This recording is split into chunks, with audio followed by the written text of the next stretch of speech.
నేడు దావీదు నగరమున మనకు రక్షకుడు పుట్టాడు. నీ ప్రజలకు మహిమ చేకూర్చు వెలుగు వచ్చెను. ఓ ఖడ్గము నీ హృదయమును దూసుకొని పోనున్నది.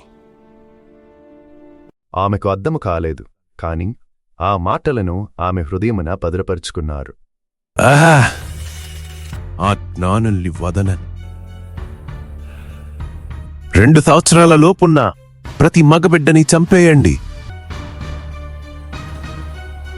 రామా యందు ఒక ఆర్తనాదము వినబడెను. అది ఒక మహారోదనము. హేరోదు భయము వలన వారు ఐగుప్తులో 26 గ్రామాలు మారారు. వారు తిరిగి వారి స్వగ్రామమునకు తిరిగి వచ్చారు. మరియ యోసేపులు ప్రతి సంవత్సరము పాస్కా పండుగకు యెరూషలేమునకు వెళ్ళెడువారు. బాలయేసు మేరీ దగ్గర ఉన్నారని యోసేపు దగ్గర ఉన్నారని మేరీ అనుకొని ఒకనాటి ప్రయాణం కొనసాగించారు. ఆయన కొరకై వారు యెరూషలేమునకు తిరిగి వచ్చారు. కుమారా, ఎందుకిలా చేశావు? నీ తండ్రియూ నేనును నీ కొరకు వెతుకుచున్నాము. మీరు నా కొరకు ఎలా వెతికారు? నేను నా తండ్రి పనిమీద ఉండవలేనని మీకు తెలియదా? మీరు తనకేమైనా పని అప్పగించారా? లేదు. ఈయన కాదు, నా పరలోక తండ్రి గురించి చెప్పాను. రోజులు గడిచే కొద్దీ యోసేపు గారికి ఆరోగ్యం క్షీణిస్తూ వచ్చింది. కొన్ని రోజుల తరువాత ఆయన మరణించారు. యేసు 30వ ఏట కానాను పెళ్లిలో ఒక వివాహమునకు ఆయనను ఆయన శిష్యులను మరియ తల్లిను ఆహ్వానింపబడిరి.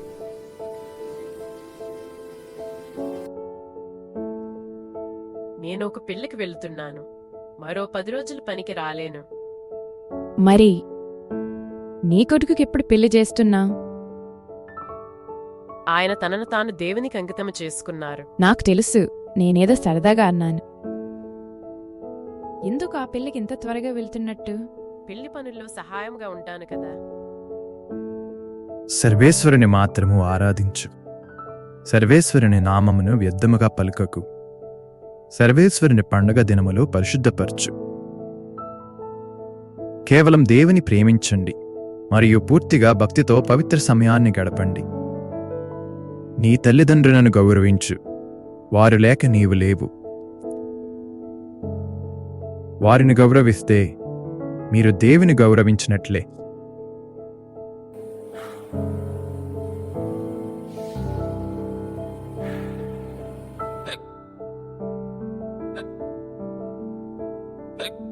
నన్నెవరో తలుచుకున్నట్టున్నారు.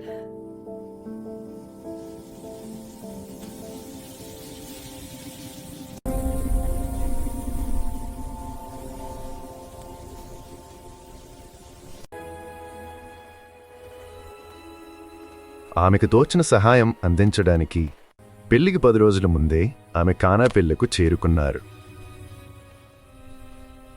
నువ్వు చాలా త్వరగా వచ్చావు.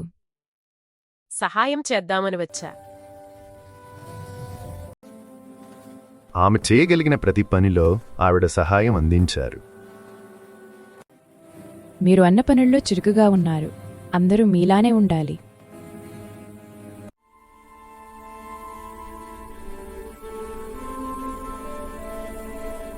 పెళ్లివారు పేదవారు కనుక వారి స్తోమకు తగినంత ద్రాక్షసరాన్ని తెప్పించారు. ఈ ద్రాక్షరసం సరిపోతుందా? మీరు కోరిన దానికంటే ఇది ఎక్కువే.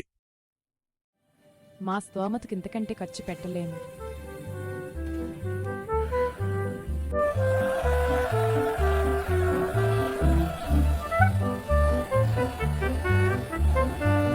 వారు తెప్పించిన రసం అయిపోయింది. మిగిలిన వారికి అది చాలదు. ఈ ద్రాక్షరసం మిగిలిన వారికి సరిపోదు. మన దగ్గరున్న రసం అయిపోయింది. మరిప్పుడేం చెయ్యాలి? ఈ రసంలో నీళ్లు కలుపుతారా? ఎవరైనా కనిపెడితే మీకే అవమానం. మరిప్పుడేం చెయ్యాలి? భయపడకు, దేవుడే మనకు తోడ్పడతారు.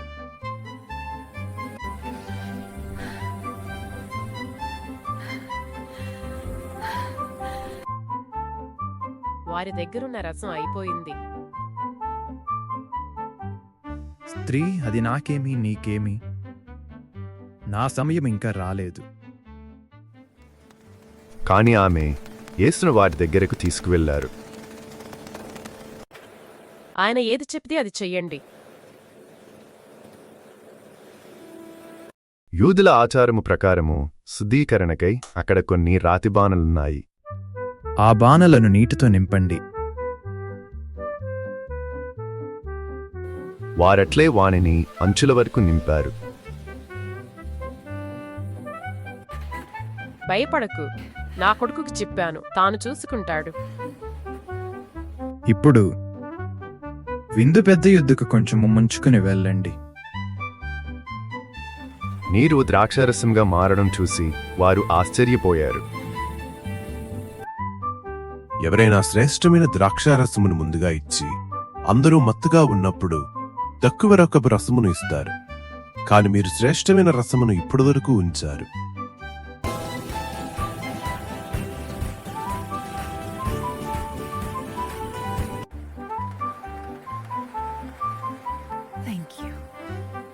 మరియ తల్లి మధ్యస్థ ప్రార్థన వల్ల ఆ రాత్రి ఆ విందులో ఏ ఆటంకమూ జరగలేదు.